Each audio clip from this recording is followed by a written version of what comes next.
sabi ni Jesus, ang sandaigdigan at ang lahat ng mga suliranin, kadiliman, kabangitan, at mga kasakitan ng daigdig. Pag may problema, dapat ang sagot natin, naturally. Mas hindi natural na walang problema. Dahil yun talaga ang naging kakambal ng buhay, lalo na ang tao ay nawalay sa Diyos. But do not worry. Pag may problema, huwag atupagin ang mag-alala.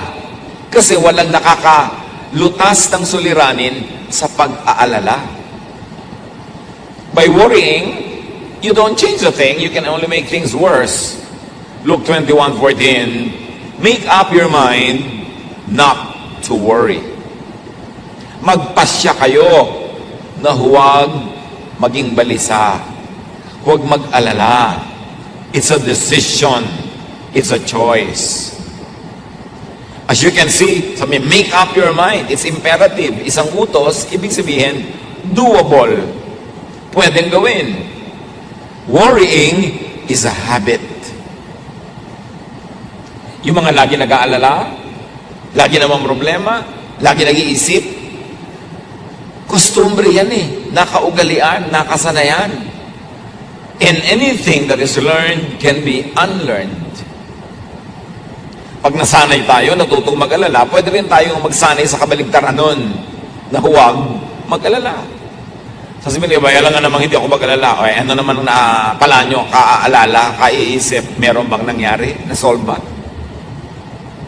Philippians 4:6, don't worry about anything, but pray. Pray about everything. With thankful hearts, offer up your prayers and requests to God. Pag may pinoproblema, pag may suliranin, pag may challenge sa buhay, don't worry, sabi ng Philippians. Why worry when you can pray? Imbes sayangin mo at ubusin ang iyong lakas sa pag-aalala, pagkabalisa, pamamroblema, manalangin ka. Yun, may mapapala ka doon. Sabi, pray about everything. At manalangin mula sa isang mapagpasalamat na puso. Kahit may problema ka, magpasalamat sa mga dapat ipagpasalamat. So, ina-acknowledge mo, tinatanggap mong may problema ka, pero mas tinatanggap mong mas malaki naman dapat ipagpasalamat sa Diyos. May problema ako dahil meron akong utang na babayaran, wala pa akong pera. Pero magpasalamat ka, buhay ka pa, pwede ka pa maghanap buhay, may solusyon pa yan. At biruin mo, may nagpautang sa'yo, di ba malaking pasalamat yon na may nagtiwala sa'yo? Nung nangangailangan ka, may nagpautang sa'yo, so nakaligtas ka sa pangangailangan na yon. So ba't naman hindi ka makakaligtas uli sa pangangailangan ito? So sabi, with thankful hearts, offer up prayers and requests to God. So meron kang problema, sa palagay mo at sa abot ng iyong isip ay ito ang solusyon, edi hilingin mo sa Diyos. Kasi alam naman ng Diyos yun. Kaya sabi niya, sa halip na kayo mag-alala, manalangin kayo.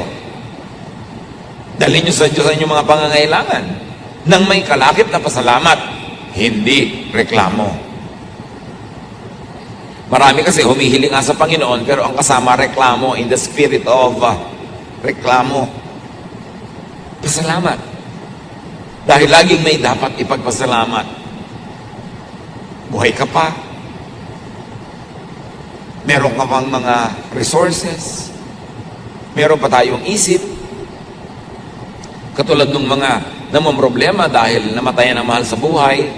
Anong pasalamat doon? Tatanong nila.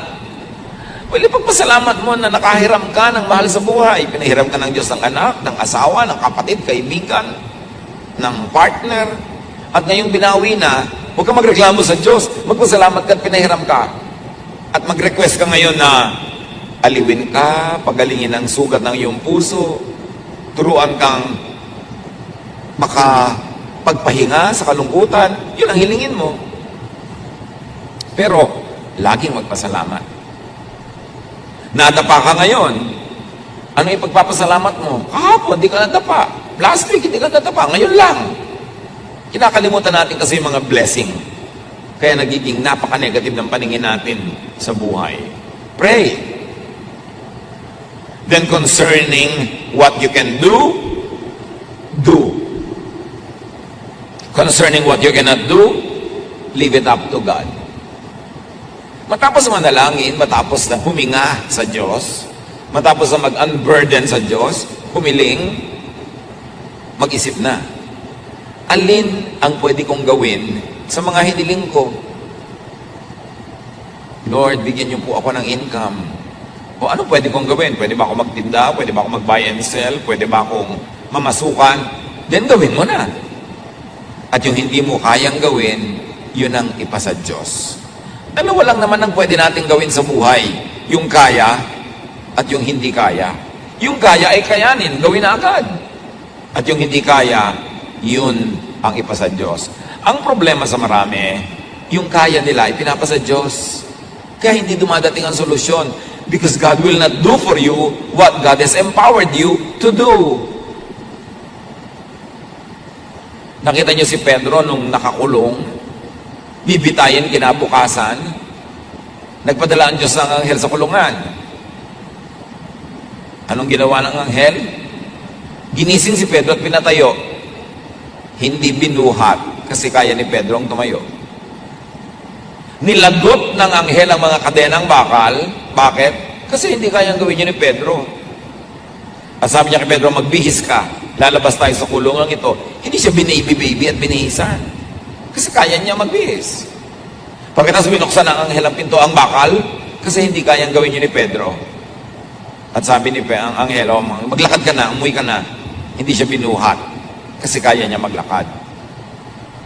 Sa pag-solve natin ng mga problema, mga kapatid, una niyong isipin, what can I do? What has God empowered me to do? Ano mga ibinigay sa akin ng Diyos para ko ma-solve? At gawin.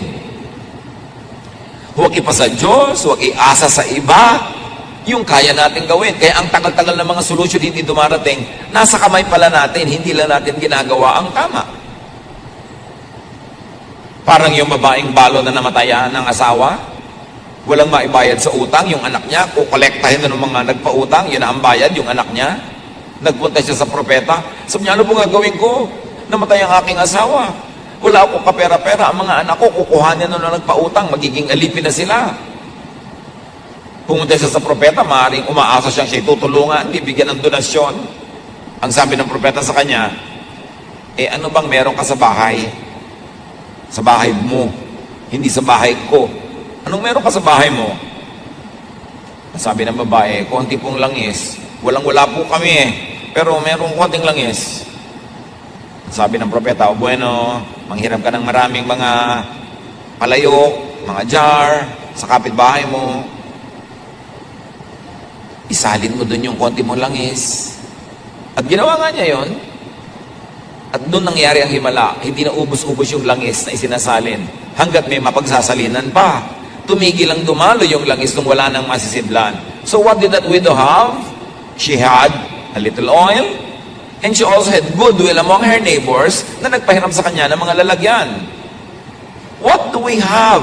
Pag may problema tayo mga kapatid, ang unang solusyon, what do I have? What has God given me that I can use to solve the problem? May utang ako, kailangan kong bayaran. Ang iisipin mo agad, uy, may savings ang aking ate. Uy, may savings ang kapatid ko, uutangin ko. Meron ka pa naman pwedeng ibenta. Meron ka pang katawan na pwede magtrabaho. Ang iisipin mo agad kung ano ang meron yung iba. Kaya hindi na solve ang problem. Higit sa napakarami natin mga problema, kaya nating lutasin. Nalulumbay ako, nalulungkot ako. Anong gusto mong gawin ko? Mag-sirko-sirko sa harapan mo para ka sumaya? Di pasayahin mo ang sarili mo. May kakayaan kang gawin yun. May sakit ka. Kaya mo namang kumilos. Kumilos ka, huwag mong iasa sa iba. Ang iasa mo lang yung talagang hindi mo na kaya. Meron kang gustong bilhin, wala kang pambili. Pagtrabahuhan mo, hindi aasa ka sa hingi, aasa ka sa awa. Kailangan solvein mo yan because binigyan tayo ng Diyos ng kakayanan. Ang lagi lang nating tendency, lumapit sa propeta, walang-wala po ako. At ang sagot sa kanya, ano bang meron ka sa bahay mo? Gamitin mo yun. Alam ng Diyos ang pangangailangan mo, binibigyan kanya ng kakayanan. So solve what you can, and what you cannot solve, leave it up to God. At tanggapin mong parehong yung kaya mong solve at hindi mo kayang lutasin, parehong alam yun ng Diyos. Ecclesiastes 7:14, when times are good, be happy. But when times are bad, consider this, God has made the one as well as the other. Pag maganda ang panahon, magsaya ka. Kung malungkot ang panahon, di malungkot ka. Anong gawin mo? Magsasaya ka, malungkot nga. Lilipas din yun. Pastor, ang lungkot-lungkot ko po. Bakit? Kasi po nawalan ako ng trabaho. Kasi nawalan ako ng boyfriend. Kasi ito, hindi malungkot ka. Nawala ka pala ng boyfriend, nakakalungkot na yun. Hindi malungkot ka. Alam nga naman sumaya ka, nawala ka ng boyfriend. Anong problema mo? Nalugi po ako sa negosyo, ang lungkot ko. Natural, alam nga pag natuwa ka, magtataka ko niyan. Hindi malungkot ka, lilipas din yan. Pagsasawaan ka din yan ng lungkot. Wala namang lungkot na nanatili forever. Lalo itinataboy mo. Ngayon ko inaalagaan mo, bine-baby mo yung lungkot, magpapatugtog ka ng malungkot na tugtog, titingin ka sa mga litratong nakakalungkot, talagang lulungkot ka lalo. Kailangan, gumawa ka ng paraan para huwag ka malungkot. Pagka naiinip ka, lumabas ka ng bahay, mag-isip ka, may gawin ka, magtrabaho ka, mag-exercise ka, magpawis ka, huwag mong i-baby yung lungkot mo. Ngayon, meron talagang lungkot na nandyan, di malungkot ka, ganun talagang buhay. Hindi problema yung nalulungkot. Natural lang yun. Kasi meron kang emosyon. Tanggapin sa loob ang anuman nangyayari.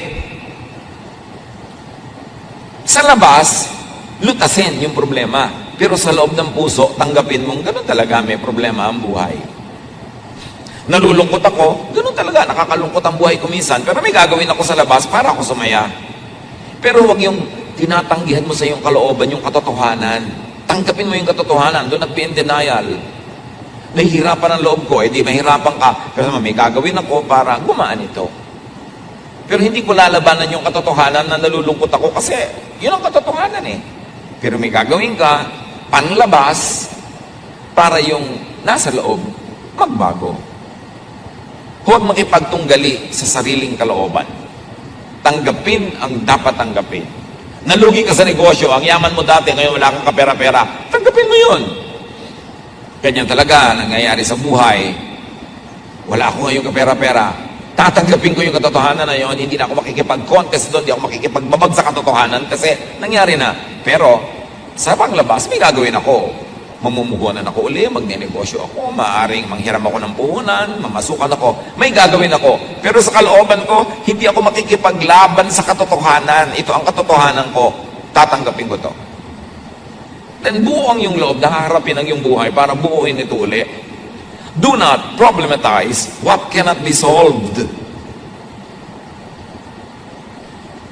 Huwag mo nang problemahin kung yung anak mo talaga napakahina sa arithmetic. Kahit ipagmudmuran mo siya sa lahat ng bato sa mundo, hindi pa rin siya tatalino sa arithmetic. May mga bagay na tinatanggap kasi hindi mo kayang palitan. Ngayon, hahanapin mo na lang yung iba niyang kalakasan, iba niyang katangian, at doon ka mag-operate. Huwag mong hanapin yung wala. Ang dapat mong tamasahin, i-develop, yung nandun. Huwag mong hanapin sa asawa mo, sa nanay mo, sa kapatid mo, yung wala sa kanilang likas sa pagkatao. Ang hanapin mo, yung nandun talaga, ipagdiwang mo yon para ka wala na po yatang solusyon, itong ugali ng anak ko, itong ugali ng asawa ko, wala palang solusyon, hindi problema. Tanggapin mo para tumahimik ang iyong kalooban. Ecclesiastes 1:15, what is crooked cannot be straightened. What is lacking cannot be counted. Ang talagang liko, hindi maitutuwid. Nilikha talaga yun, sinadyang liko. Huwag mo nang tuwirin. Yung pag tinuwid mo yun, dun mali. Kasi liko talaga yun. At yung wala, huwag mong hanapin. Yung wala, wala. Lalong-lalo yung mag-asawa na ine-expect mo, pupunta sa event, nakita mo, husband lang o wife lang, hinahanap mo pa. Nasaan ang wife mo? Nasaan ang husband mo? Gusto mo sabihin, nag-away kami kanina.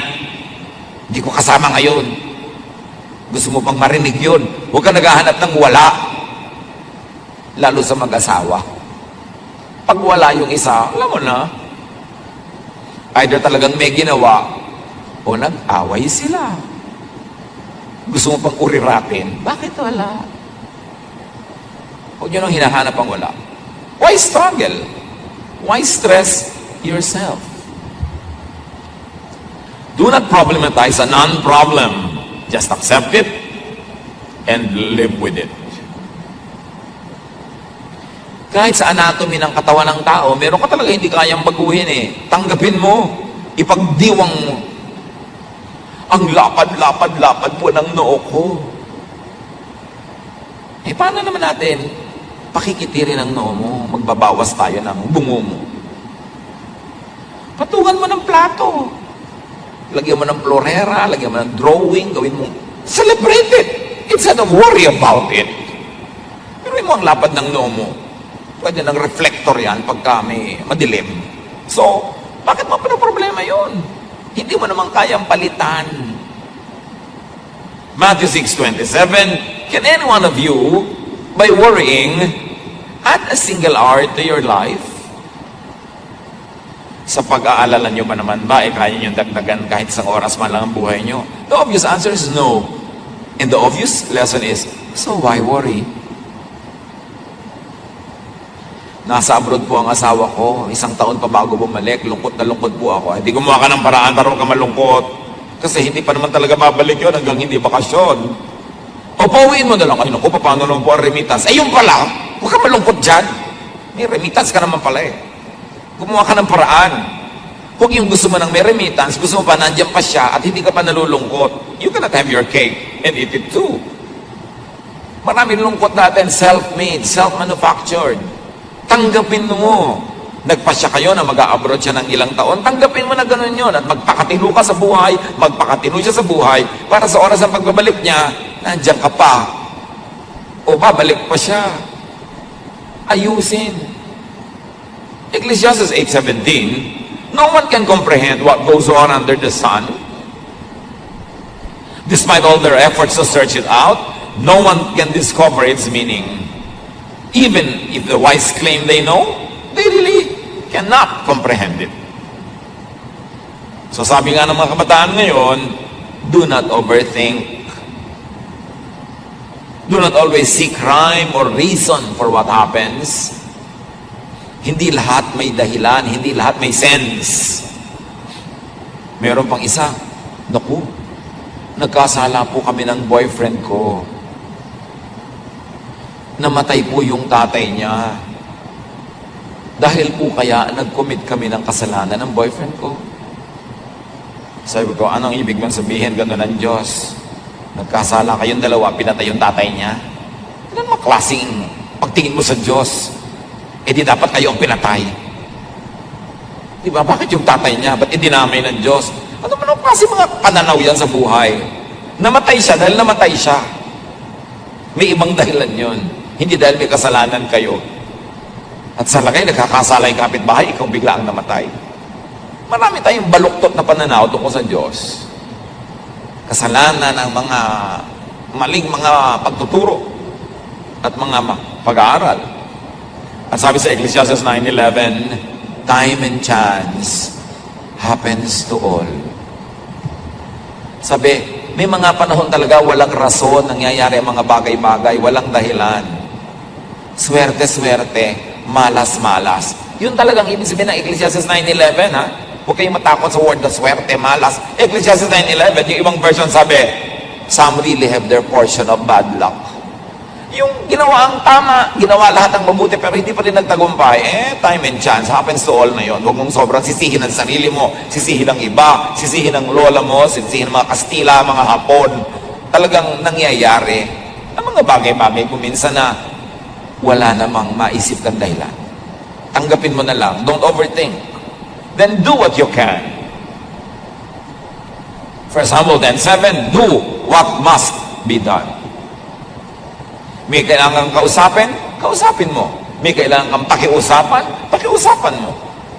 May kailangan kang singilin, singilin mo. Do what you can. At napaka-importante, do for yourself what the occasion requires. It's the same verse, said in another version. 2 Timothy 1:7, For the Spirit God gave us does not make us timid, but gives us power. Ang ibinibigay daw sa ating Espiritu ng Diyos ay yung hindi nagiging mahiyain ka, dungo, kimi. Ang Espiritu ang ibinibigay ng Diyos ay nagbibigay sa ng kapangyarihan. Kapangyarihan magsalita, kumilos, gumawa, makipag-negotiate, para masolve yung mga problema at magawa ang mga dapat gawin. Yung nahihiya ako, hindi yan galing sa Diyos. Yung mahihiyain, kimi, hindi yan gift ng Diyos. Because it will limit you. Ang Espiritong ibinibigay ng Diyos ay nagpapalakas ang loob. Espiritong nagpapatapang. Hindi para gumawa ng mali, kundi para gumawa ng tama. Para itama ang dapat itama. And then for what you cannot do, seek and get help to solve the problem or to remove or nullify the problem. Merong dalawang tao, parehong may problema. Yung isang widow, babaeng balo, nakademanda siya at ipapatalo siya ng judge dahil yung judge nabibili. So ang problema ng widow, paano ako mananalo sa case na dapat ko naman talaga ipanalo? So binigyan niya ng problema yung judge. Kinulit niya ng kinulit. Sa pamroblema ng judge, pinapanalo na siya. So parehong na-solve ang problema nilang dalawa. Pero meron kang dapat gawin. Kung kimi-kimi ka, widow ka, matatalo ka sa kaso. Luke 18:3-5. There was a widow in the town who kept coming to him with the plea. Kwento to ni Jesus. Grant me justice against my adversary. For some time, he refused.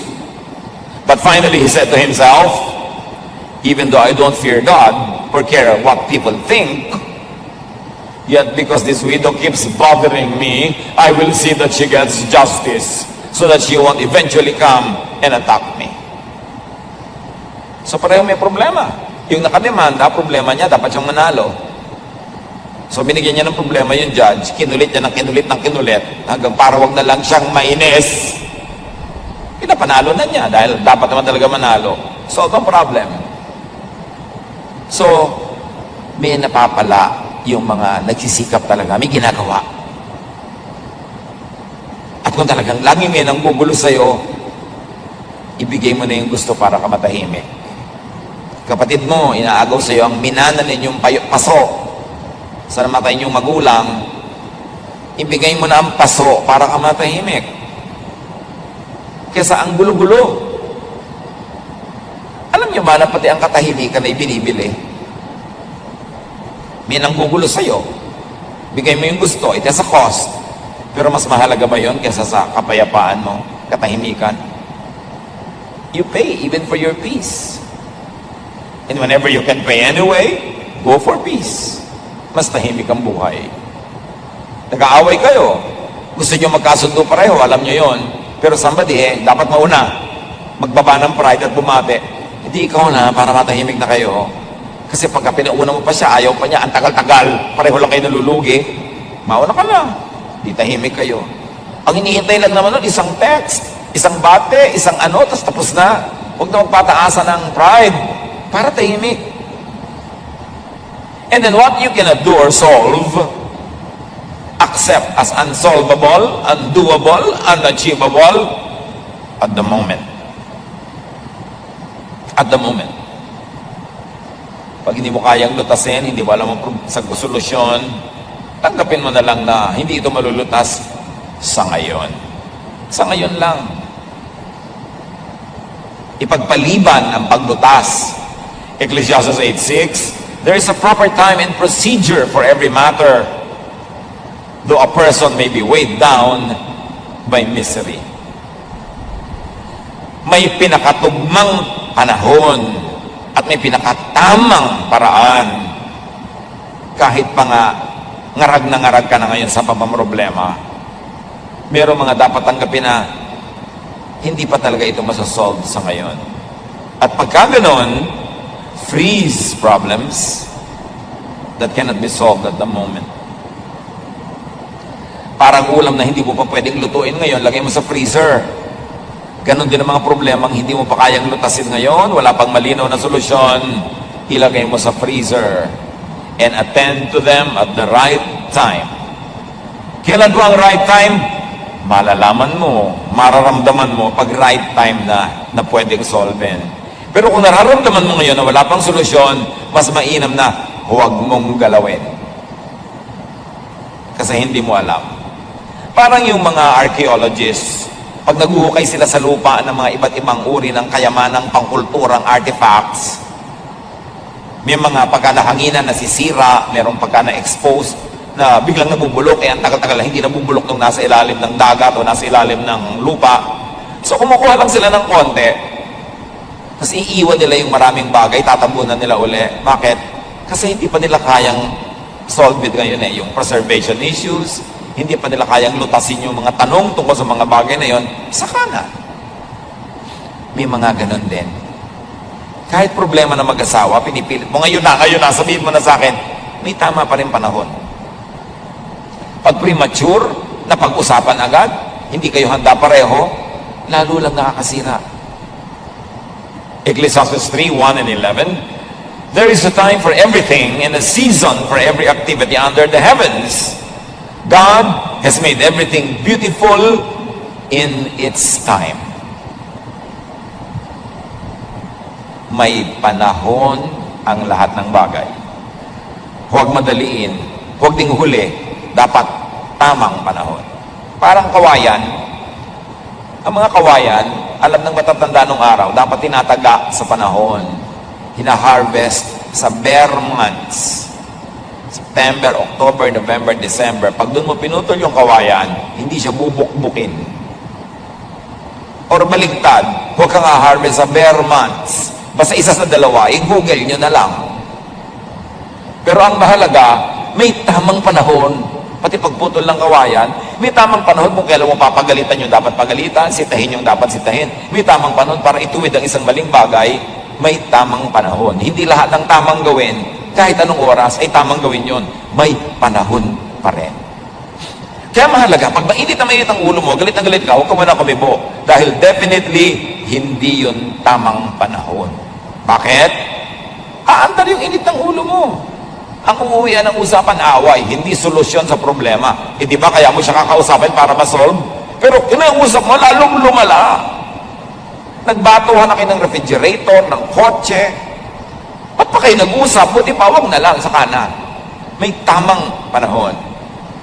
Pag mainit ang ulo mo, pag galit ka, pag gutom ka, hindi yun tamang panahon. Importante. God has made everything beautiful in its time. Kahit bata, gusto mong ipanganak na, 2 months pa lang, abortion ang tawag doon. Dapat 9 months. Ngayon, 13 months na, sobra na yun. Paglabas, may bigote na. Dapat tamang panahon. Lahat ng bagay. Kaya kahit may gusto kang kausapin, good ba ang timing ko? Tama ba ang panahon? Kasi pag nagtapat-tapat ang mga bituin, ang mga puno, ang mga ilog, sa tamang panahon, madali ang mga bagay. Kaya alam mo, pagkamali ang panahon, hirap na hirap ka. Kahit magnenegosyo ka, laging hirap na hirap ka, baka hindi ito ang tamang panahon para magnegosyo ako ng ganitong bagay. Kasi pag tama yung panahon, maluwag, madali. Be still when you don't know what to do. Let God move. Psalm 46:10. Be still and know that I am God. Pag lagi kang may ginagawa, lagi kang busy, lagi kang maingay, hindi mo nadidinig ang Diyos.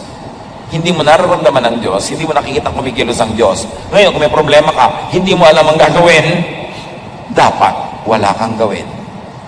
Ha? Wala po akong gagawin? Eh, hindi mo nga alam ang gagawin. So, pag may ginawa ka, mali ang magagawa mo kasi hindi mo alam ang gagawin. Pagka-pastor, hindi ko po alam ang gagawin ko. Ano po gagawin ko? Ulitin mo sinabi mo, hindi ko po alam ang gagawin ko. Ano po gagawin ko? Hindi mo pala alam, di wala kang gagawin. Manahimik ka. There are problems that get solved by themselves over time. Parang sugat. Hayaan mo lang yan, gagaling yung mag-isa, huwag mong kutkutin every day. There are problems that get solved by not solving them, by not interfering with them. Andar yan mag-isa, hahanap yan ng solusyon. There are problems that get solved with the passing of time. Panahon lang pala ang makakalutas dyan. Hindi pakikialam natin, panahon. And there are problems that get solved with the rearrangement of the universe. Okay, inaasma ka lagi, pero buwan kasi ng mga pollen. Pagka pala hindi na buwan ng mga pollen na lumilipad sa hangin, mawawala na yung asma mo. Nasosolve sa paglipas ng panahon. And there are problems that get worse pag pinakialaman mo sa maling timing. Tandaan nyo mga kapatid, pag walang magandang option, pag walang katanggap-tanggap na choice na gawin, be still. Don't do anything. It is the best. Siyempre, dapat kang makiramdam kasi baka naman dapat may gawin ka na, wala ka pang ginagawa. At kung kailan wala kang dapat gawin, doon ka may ginagawa. Mali ng mali. Dapat ang tao nakikiramdam. Be discerning. Be spirit-led. And if you are not gifted with great discernment, magpapayo kayo, humingi ng tulong sa mga taong gifted with discernment. Kakausapin ko ang anak ko tungkol sa boyfriend niya na ayaw ko. Pero tama ba ang timing? Tanungin mo yung kapatid mo, yung pinsan mo. Okay, makausapin ko yung anak ko, anong tingin nyo? Get some opinion of people who are godly, whose decisions have been proven by time to be correct. And do not over-focus on the problem. Kahit may problema ka, dapat tuloy ang buhay. Uy, may kasalan ng pinsan natin. May problema ako eh. Masasolve mo ba by not attending? Hindi. Halika na, umantay na tayo. Tuloy ang buhay. Ilagay mo yung problema mo sa isang kahon. Balikan mo na lang mamaya. Pero dapat, tuloy ang buhay mo. Get and live a life in spite of the problem. Pag bawat problema, titigil kayong mabuhay, naubos na ang inyong deadline ng life on earth, wala pa nangyari sa inyo. Kasi everyday, titigil kayong mabuhay, basta may problem. So tuloy ang buhay, yun lang part na may problem na yun, ang inyong ilagay sa isang sulok, sa isang lugar, hanggang balikan nyo. Make and enjoy breaks from problems. Lalo kung ang dami niyong problema, mga kapatid, umimbento kayo ng kasiyahan, umimbento kayo ng recess, umimbento kayo ng pahinga para makaipon uli ng lakas. And because of distance, we get illumination. Nagkakaroon ng kaliwanagan ng ating isip pag medyo lumalayo-layo tayo sa iritasyon, sa problema. At pagbalik natin doon sa problema na yon, mas malinaw ng ating isip. Ecclesiastes 5:3, a dream comes when there are many cares. Kaya pag lagi kami iniisip yung problema, nagkakadamong-bangungot ka, marami ka napapaganipan na nakakapagmasakit ng ulo. So do not always rely and believe in dreams. Kasi pag ang tao lagi nag-iisip, talagang mananaginip. Hindi lahat ng panaginip ay galing sa Diyos. Kung minsan, isip ka lang kasi ng isip. Kaya tulog ka na, umaandar pa yung isip mo, doon sa lagi mong iniisip. Hindi naman common at pag natutulog ka nga, nawawala ka ng control sa brain mo eh. Umaandar siya mag-isa. Kaya yung mga lagi pinag-iisip mo, habang gising ka, aandar yun. Pag nananaginip ka, hindi lahat yun galing sa Diyos. Isang guni-guni. Bungang isip. Kaya kailangan ng tao, mas may problema tayo, mas gumawa tayo ng paraang sumaya. O sumaya-saya man lang kahit konti. Magkaroon ng pahinga sa pag-iisip. Ecclesiastes 7:8, go, eat your food with gladness, and drink your wine with a joyful heart. For God has already approved what you do. Always be clothed in white, and always anoint your head with oil. Ang sinasabi lang eh, wear something comfortable, wear something you feel good and you look good in. Relax, be comfortable, look good, feel good. Yan ang armas mo sa pagharap sa maraming problema ng buhay. Lumikha ka ng saya kung hindi ka masaya. Para maputol yung tuloy-tuloy na lungkot. And remember to benefit and learn from problems. Everything that happens is a blessing to those who love God and are called according to His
bitter.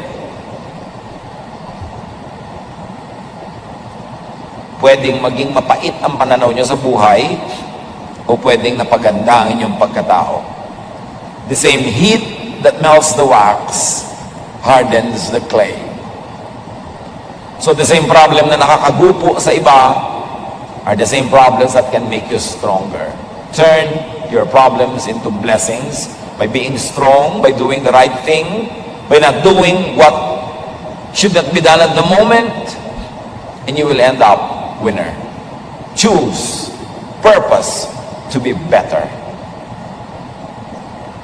Pag dumaan kayo sa malaking paghihirap, mapipili nyo naman kung kayo magiging better o bitter.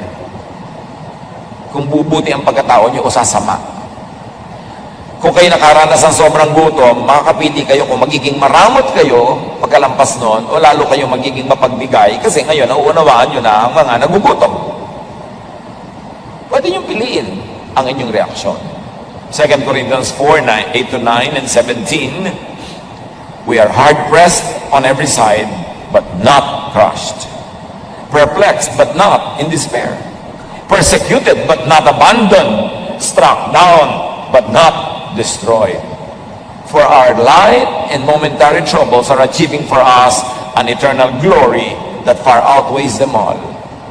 Of course, the original context of the verse is about spiritual persecution because people are godly. But the universal idea behind this verse can be applied in our situation anywhere, anytime. Oo, may problema ako, pero buhay pa ako. Nabibigatan ako, pero hindi pa naman ako durog. May pag-asa pa ako. Ang lahat ng ito, God will turn into blessings and strength for me basta lampasan ko lang using God's methods, doing it God's way. Philippians 4:12-13, I know what is best to be in need. I know what it is to be in need. And I know what it is to have plenty. I have learned the secret of being content in any and every situation. Whether well-fed or hungry, whether living in plenty or in want, I can do all this through Him who gives me strength. So sa meron at sa wala, sa marami at sa konti, sa malamig at mainit, sa hirap at ginhawa, malalampasan ko ang lahat ng ito dahil pinalalakas ako ni Jesus. Yan ang dapat huwag lilimutin. And then avoid and minimize possibilities of having problems. Kanina, how to face problems. Ngayon, paano nga pa ba natin mapapakonti ang posibilidad na magkaroon tayo ng maraming problema? O matalo tayo ng problema? One, empower, strengthen, enrich yourself. Ang daming problema, pera lang ang katapat. So, para maghanda tayo sa mga darating na problema, make money. Save money, invest money, earn money. Kasi maraming problema, talaga, may katapat na peso sign. Ecclesiastes 11, 1-2 or 6. Ship your grain across the sea. After many days, you may receive a return. Mag-export ka daw, magtinda ka. At pagkalipas na ilang araw, may tubo ka na. Invest in 7 ventures? Yes, in 8. You do not know what disaster may come upon the land. O, mag-invest ka pero mag-diversify. Magtayo ka ng maliit na tindahan, mamuhunan ka, mamasukan ka, ganito, magganon ka. Marami kang gagawin.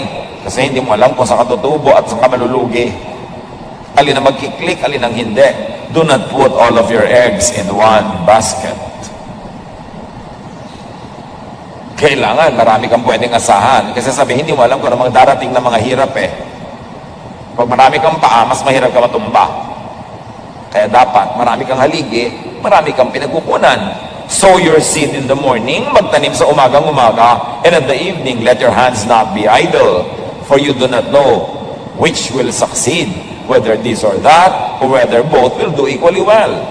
So sa umaga, habang hindi pa mainit ang araw, magtanim ka na. At pagkatanim mo, mainit na ang araw, nasa bahay ka na, hanggang gabi, mag-hobby ka, mag-wood carving ka, magluto ka, magtinda ka, may gawin ka pa. Huwag mo lang asahan yung itindahin mo ng umaga, tapos matutulog ka na maghapon. Dapat marami kang ginagawa. Sabi ganon, kasi hindi mo alam kung alin sa mga ginagawa mo ang magtatagumpay. May mga anak ka, in-invest mo na lang sa isa, pinabayaan mo na yung lahat. Pero sure ka ba na yung isang yun ang magtatagumpay? Hindi natin alam. Dapat investan mo lahat, mahalin mo lahat. Kumisan ka, yung hindi mo pa inaruga ng bata, yung pa ang mag-aalaga sa'yo, pagtanda mo eh. Hindi mo alam. So maging nice ka to everybody.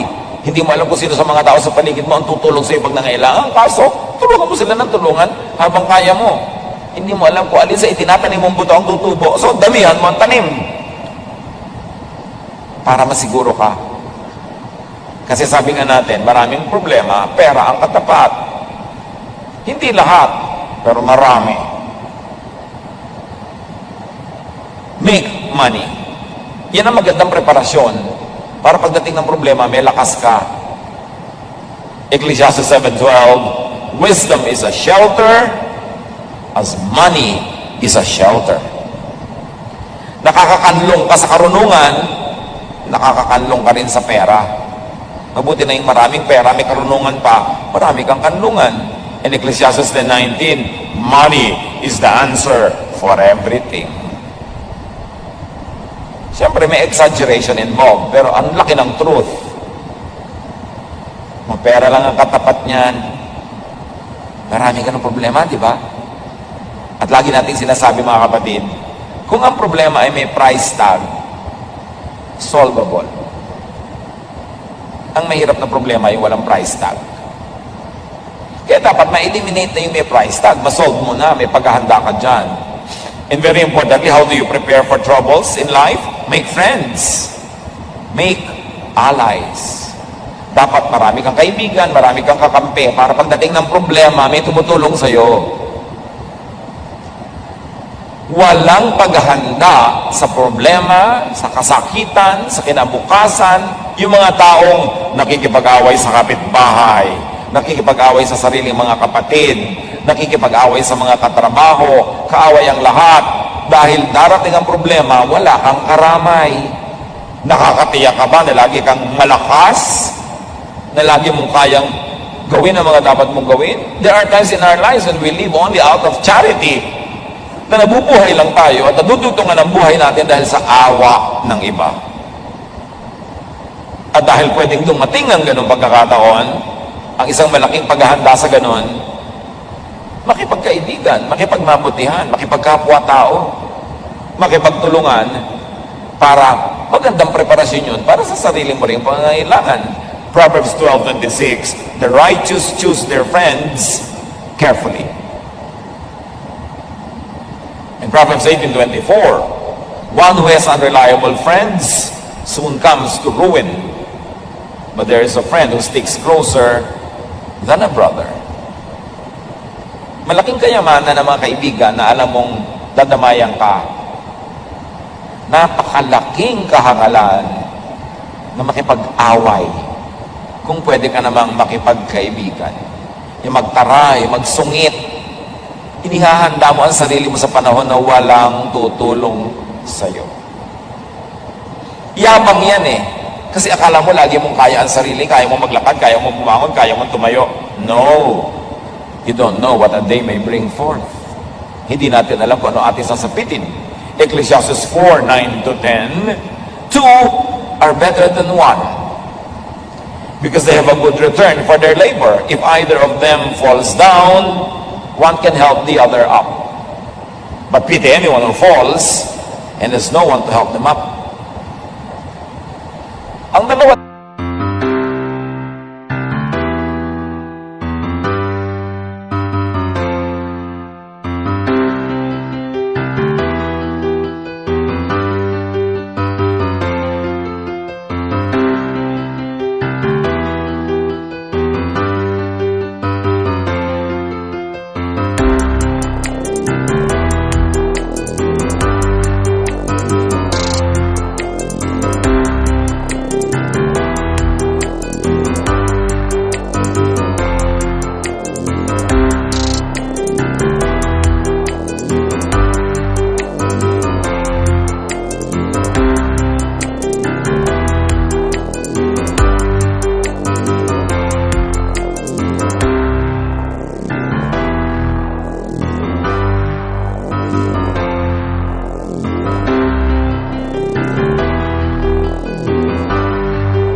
kaya alam nyo yung may church, tas active ka sa church, tumutulong ka sa church, active ka sumasali sa mga activities.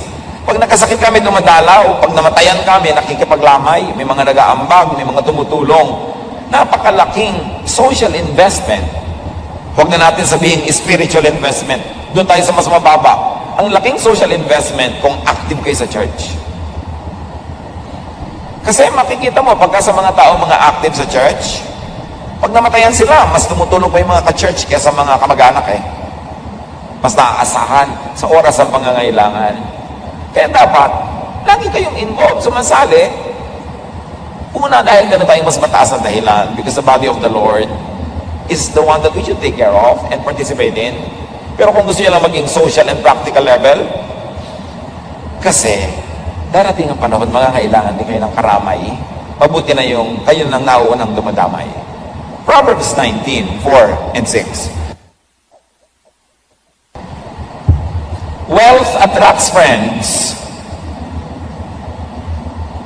but even the closest friend of the poor person deserts them. Everyone is the friend of the one who loves gifts.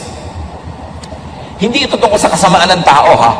Tungkol ito sa isang katotohanan na pag kayo mapagbigay, mabait, mapagregalo, mapag-share, marami talaga kayong kaibigan. Kaya kayo mamimili. Will I lose some money to have friends? Or will I gain some money and lose friends? It's a choice. At dahil napakasarap ipakisama ang pera, isa yan sa mga pinakamasasarap ipakisama kung meron ka, magpakain ka, magregalo ka. Talaga mga tao, magiging malapit sa'yo. Natural, alangan namang palautang ka, palahingi ka, lapitan ka. Natural, hindi. So, gawin mo na very productive ang iyong buhay para meron kang income for yourself, may sobra para ipamigay mo. Dahil ganun talaga ang friendship. Mas umuunlad, namumulaklak, kumahayo, gumaganda ang amoy, humahalimuyak. Pagka meron kang pakisama. Kaya dapat magkaroon ka ng kabuhayan. Meron kang mga kaibigan para meron kang pagkakipagkaibigan, pakisama. Pag lagi kang wala, lagi kang nangihingi, lagi kang nangungutang, natural ma-allergic sa'yo mga tao. Hindi sila masama. Practical lang sila. Kaya dapat maging practical ka rin. Be a giver. Be nice. And you will be surrounded with people. Of course, hindi lahat ng yun ay true friends. Pero may magiging true friends ka rin doon. Makisama. Makisalamuha. Makihalubilo. Makipagbabutihan. Makisangkot. Makiisa sa buhay ng iba para gawin din nila sa'yo. Kaya sa mga highly developed economies, lalo sa mga Western and industrialized cultures, hindi na sila masyadong nakikisama. Alam niyo kung bakit? Kasi meron na sila insurance. Meron na silang mga paghahanda sa kanilang pagkakasakit, sa kanilang pagkakaratay, sa kanilang kamatayan. Kaya hindi na sila masyadong nakikisama. Pero sa baryo, bakit ka sobrang nakikisama? Birthday ni ganun, attend ka. May handaan doon, tutulong ka. Bakit? Kasi sa gabi, may emergency ka, wala kang kotse, kakalampagin mo yung kapitbahay o hihiramin mo yung kotse niya para madala ka sa ospital. Kaya yung mga taong maraming pangangailangan, mas dapat nakikisama. But it is noble and godly na wala ka ng pangangailangan, mariwasa ka na, is ang galing mo pa rin makisama. Yun ang tunay na pakikisama kasi wala kang vested interest. So, train your heart, train to be strong at heart. Palakasin ang loob, palakasin ang bulsa, palakasin ang katawan, palakasin ang espiritu, para pagdating ng problema, meron kang ilaban. Hebrews 13:9, it is good for our hearts to be strengthened by grace. Tamang panahon, tamang pamamaraan ang pagharap sa problema. Ecclesiastes 8:5, the wise heart will know the proper time and procedure. Sanayin ang puso na mahirapan para pag dumadating ang hirap, trained na. Ang mga bata, huwag palakihin sa layaw, sa sobrang sarap, sobrang ginhawa, kasi mawawalan sila ng training. Pagdating ng mga tunay na problema, marupok, mahina, madaling bumigay. Ang laki sa layaw, karaniway hubad, sabi ni Balagtas, sa bait at muni, sa hatol ay salat. Masaklap ang bunga ng maling paglingap, habag ng magulang sa irog na anak. Dapat tinetrain mo ding mahirapan, mapagod, magtipid, kahit may pera kayo. Kahit meron kayong mga katulong sa bahay, kailangan meron silang assignment, malinis, magligpit, mag-ayos-ayos, para train sila sa buhay. And remember, do not be too emotional. Walang nakakalutas sa problema, sa drama, sa iyak. Nalulutas yan sa pag-iisip at sa social network at syempre sa guidance ng Panginoon. At kung maraming problema o darating pa lang ang problema, get a boost.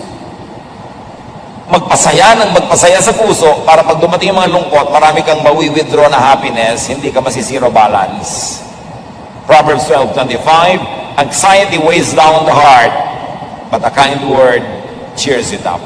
Mga kapatid, pag tayo ay may mga kasama na may problema, a kind word can go far. An unkind word can destroy whatever is left of their strength, but a kind